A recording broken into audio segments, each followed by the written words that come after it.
Innal hamdalillahilladzi nahmaduhu wa nasta'inuhu wa nastaghfiruh wa na'udzu billahi min syururi anfusina wa min sayyiati a'malina. May yahdihillahu fala mudhillalah wa may yudlilhu fala hadiyalah. Asyhadu an la ilaha illallah wahdahu la syarikalah wa asyhadu anna Muhammadan abduhu wa rasuluh la nabiyya ba'dah. Allahumma shalli wa sallim wa barik ala Muhammad wa ala alihi wa sahbihi wa sallim ajma'in, amma ba'du. Wa ya ibadallah usikum wa iyaya bitaqwallah faqad fazal muttaqun. Hadirin sidang Jumat rahimakumullah, mengawali khutbah di siang hari ini patut kiranya syukur alhamdulillah. Mari senantiasa kita haturkan kehadirat Allah Subhanahu wa taala antara nikmat kurnia-Nya yang telah dilimpahkan kepada kita semua, sehingga di hari ini kita bisa hadir untuk beribadah pada hari Jumat. Mudah-mudahan kehadiran kita pada siang hari ini diterima sebagai amal soleh di sisi Allah Subhanahu wa taala. Hadirin rahimakumullah, sebagai substansi setiap khutbah di hari Jumat adalah untuk meningkatkan mutu iman dan takwa kita kepada Allah Subhanahu wa taala. Oleh karena itu kami selaku khotib pada hari ini mengajak para jamaah semua dan kepada diri saya pribadi sendiri khususnya, mari kita tingkatkan iman dan takwa kita kepada Allah Subhanahu wa taala dengan mengikuti materi khutbah yang akan kami sampaikan di siang hari ini yang bertemakan tentang pencerahan, khususnya masalah kepahaman agama. Karena kepahaman agama ini sangat menentukan aktivitas seseorang itu untuk beraktivitas dalam beragama. Artinya aktivitas kita dalam beragama itu ditentukan oleh paham keagamaan kita.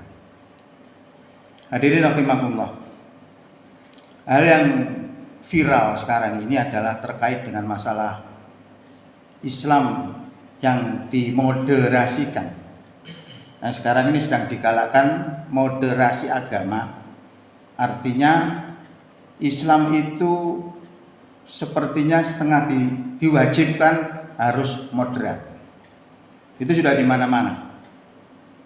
Nah, ini dalam rangka untuk mengantisipasi paham Islam yang bercorak radikal. Nah, ini ketika kita tidak memahami, kita bisa terjebak. Seperti apa yang disampaikan oleh Saifuddin Ibrahim, seorang murtadin. Seorang murtadin itu adalah seorang yang murtad dari agama Islam kemudian masuk agama lain lalu menjelek-jelekan Islam. Salah satu contoh, dia mengemukakan sebuah ayat di dalam firman Allah itu Quran surat 2 ayat 191 yang mengatakan bahwa ada perintah-perintah membunuh di situ. Nah, ini menunjukkan kata dia, ini ajaran Islam ajaran yang intoleran, ajaran yang radikal. Sehingga dia mengusulkan ada 300 ayat itu harus dibuang. Nah, memangnya dia siapa? Membuang Quran 300 ayat. Nah, ini makanya jadi penting. Mari kita lihat, kalau orang-orang yang bercorak radikal, lebih khususnya itu pelaku bom bunuh diri, itu mereka merasa bahwa yang dilakukan itu adalah amal soleh, dan dia meyakini bahwa dengan perbuatannya itu dia masuk surga.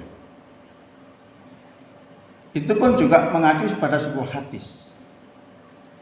Di dalam sebuah hadis dijelaskan ketika Rasulullah menerangkan pahala jihad, pahala perang orang yang mati di jalan Allah, itu syahid langsung masuk surga tanpa hisab. Lah, mendengar seperti itu, ada salah seorang sahabat juga nggak betah. Dia langsung perang sendiri, berangkat sendiri untuk memerangi musuh-musuh Islam itu. Sudah diperingatkan oleh para sahabat itu bahwa perbuatan itu bunuh diri, tapi ternyata tidak dihiraukan. Maka akhirnya terjadi betul, akhirnya meninggal dunia. Nah, akhirnya dipaido sama teman-teman, sudah diberitahu itu adalah merupakan tindakan bunuh diri. Tapi apa kata Rasulullah? Rasulullah mengatakan bahwa dia berbuat sedikit dapat banyak. Ini yang jadi pegangan mereka, sehingga mereka itu tidak mengatakan bunuh diri. Yang mengatakan bunuh diri adalah kita-kita ini. Dia mengatakan adalah istishad, ingin mati syahid. Sementara orang yang mengatakan bahwa itu adalah masuk neraka, itu juga tidak salah juga, karena mengacu sebuah hadis juga. Dalam Quran juga disebutkan orang bunuh diri berdosa besar. Nah, dalam sebuah hadis itu diterangkan ada seorang bernama Qotman, itu mati di jalan Allah dalam pandangan manusia umumnya, sehingga dilulukan karena dia mati syahid, karena jaminannya surga. Lah mendengar itu Rasulullah lalu bilang bahwa dia di neraka. Kaget. Kenapa seorang sudah gagah berani berjuang di medan tempur melawan musuh-musuh Islam kok dikatakan neraka? Nah, setelah dijelaskan oleh Rasulullah bahwa Qotman tadi itu matinya bukan mati dibunuh musuh, tapi matinya karena dia mendapatkan luka yang banyak, sehingga dia tidak tahan dengan sakitnya itu, lalu diambil pedangnya lalu ditancapkan ke dadanya, sehingga matilah dia. Nah, matinya Qotman tadi bukan karena dibunuh musuh, tapi karena bunuh diri. Makanya Rasulullah katakan itu adalah neraka. Nah, ini adalah yang perlu kita cermati. Lalu bagaimana kita menyikapi seperti itu? Ada seorang pengamat mantan jenderal polisi bernama Anton Tabah melihat bahwa pelaku radikalisme itu banyak didoktrin oleh ayat-ayat keras dan dahsyat. Salah satunya adalah wa man lam yahkum bima anzalallah fa ulaika humul kafirun.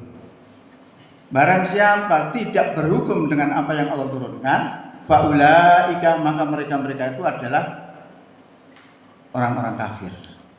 Ini ayat keras. Di samping itu ada ayat lain yang mengatakan, ya ayyuhalladzina amanu, wahai yang beriman, malakum idza qila lakum munfiru fi sabilillahi saqaltum ilal ard. Wahai yang beriman, mengapa apabila dikatakan kepada kamu, berangkatlah kamu berperang di jalan Allah, kamu merasa berat dan ingin tinggal di rumahmu? Araditum fil hayatid dunya minal akhirah. Apakah kamu lebih menginginkan kehidupan dunia dibandingkan dengan kehidupan akhirat?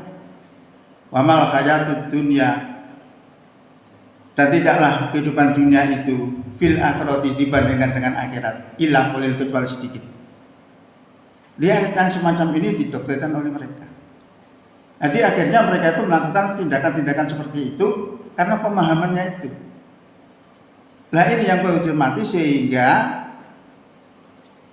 penangannya dan juga para pengamat itu juga menganggap bahwa itu bukan agama.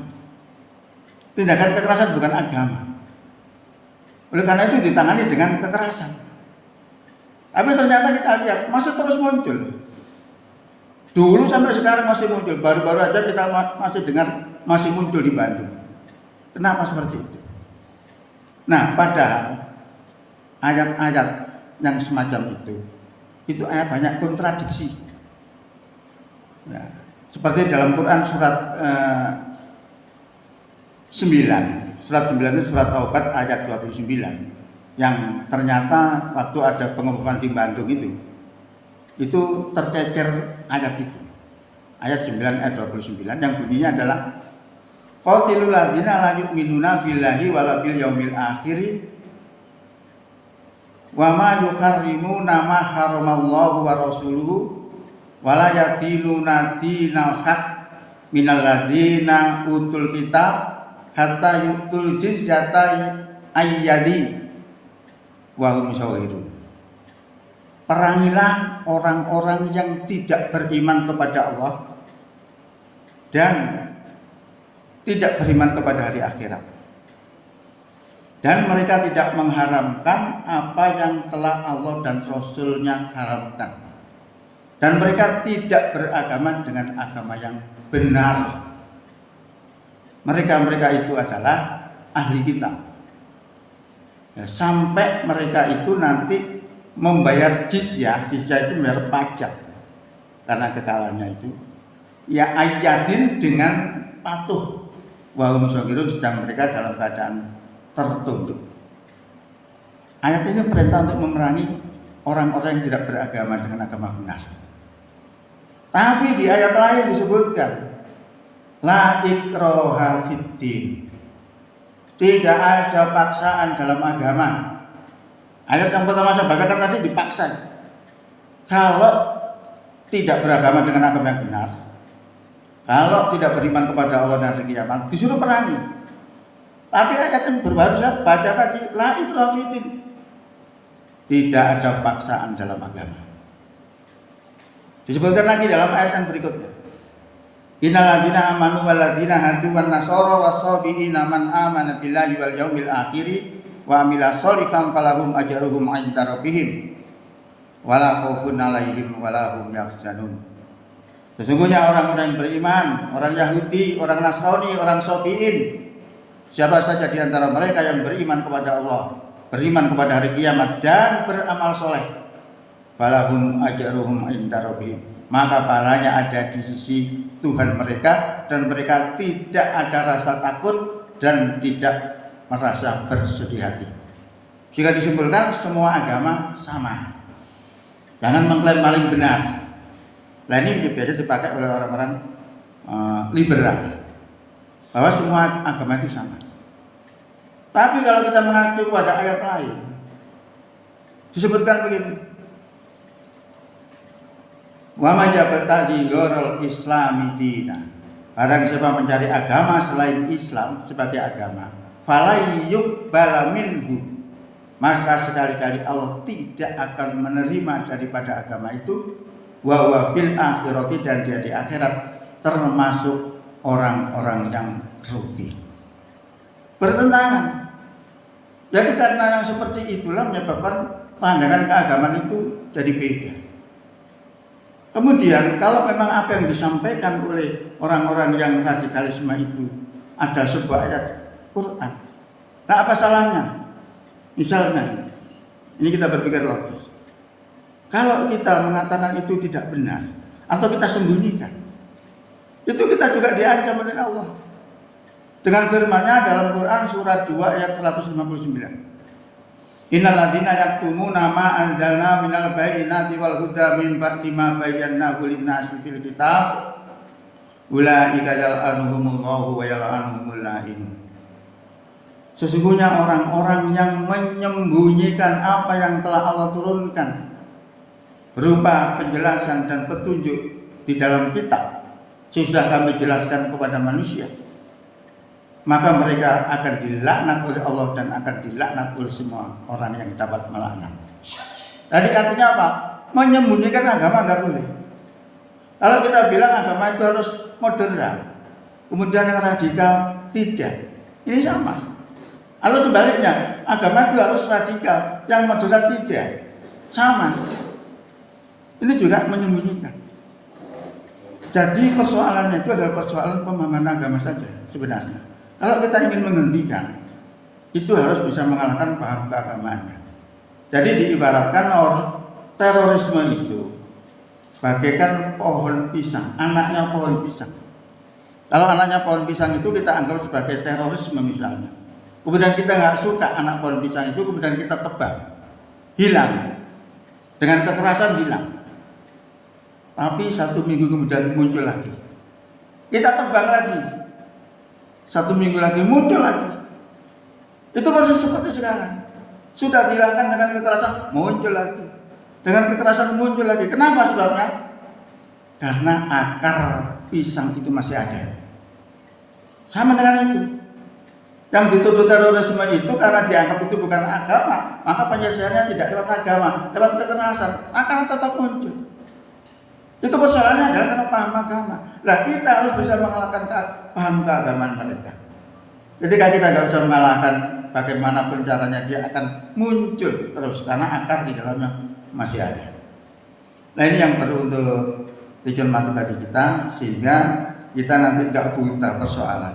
Ada masalah kita paham permasalahannya. Ini adalah salah satu yang saya harapkan kalau tahun baru ini seharusnya adalah ada evaluasi amalan-amalan kita, termasuk bagaimana apakah amalan kita diterima oleh Allah atau tidak, bagaimana tauhid kita sudah benar apa tidak, bagaimana paham keagamaan kita sudah benar apa tidak. Ini penting karena orang di Indonesia itu memahami agama hanya dari sisi ubudiyahnya saja.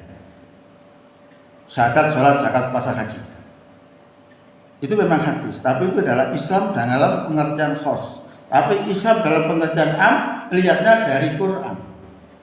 Quran jumlahnya 6.666 ayat.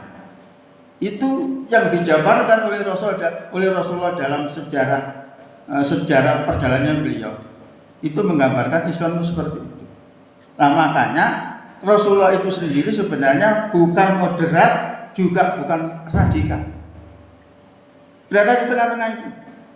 Tapi agama sebenarnya mengajarkan kepada kita supaya damai. Nah dalam mendakwakan kedamaian itu ada gangguan-gangguan. Maka diturunkan oleh Allah ayat-ayat untuk mengantisipasi gangguan-gangguan itu yang coraknya adalah corak radikal. Sehingga dituntut kita itu paham kapan berlakunya ayat-ayat yang radikal itu. Ya, karena ayat radikal itu mengandung sebab. Nah kalau sebab itu nggak ada, bagaimana? Misalnya kalau orang mencuri harus dipotong tangannya, sebabnya adalah mencuri.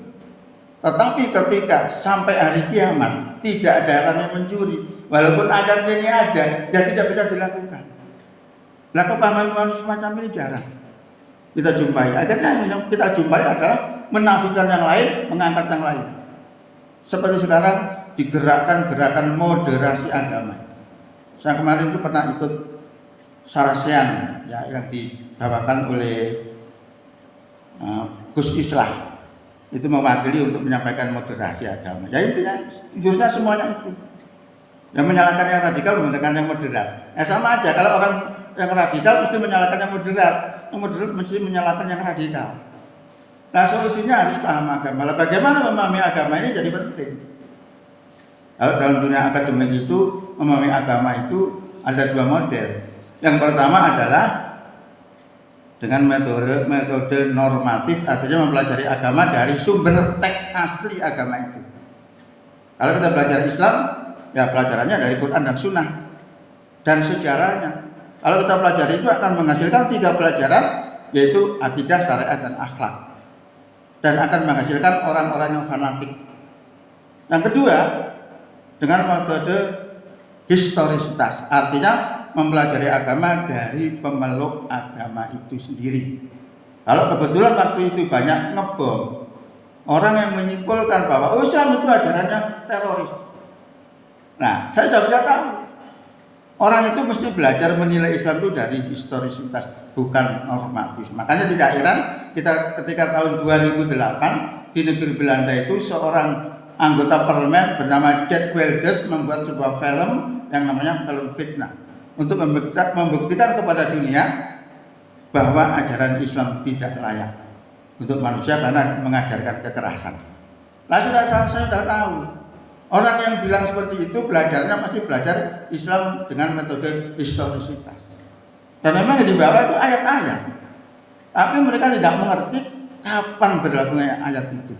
Karena tidak mengerti sehingga dia menjadikan syahid sebagai tujuan. Kalau syahid sebagai tujuan, dia akan menciptakan peperangan-peperangan itu supaya dia bisa mati syahid. Nah ini sekali lagi adalah masalah kepahaman agama. Saya kira itu mudah-mudahan manfaat. Barakallahu li wa lakum fil Qur'anil azim wa nafa'ani wa iyyakum bima fihi minal ayati wa dzikril hakim wa taqabbal minni wa minkum tilawatahu innahu was-sami'ul alim. Aqulu qouli hadza fa astaghfirullahal azim li wa lakum wa li sa'iril muslimina wal muslimat wal mu'minina wal mu'minat fastaghfiruhu innahu huwal ghafurur rahim.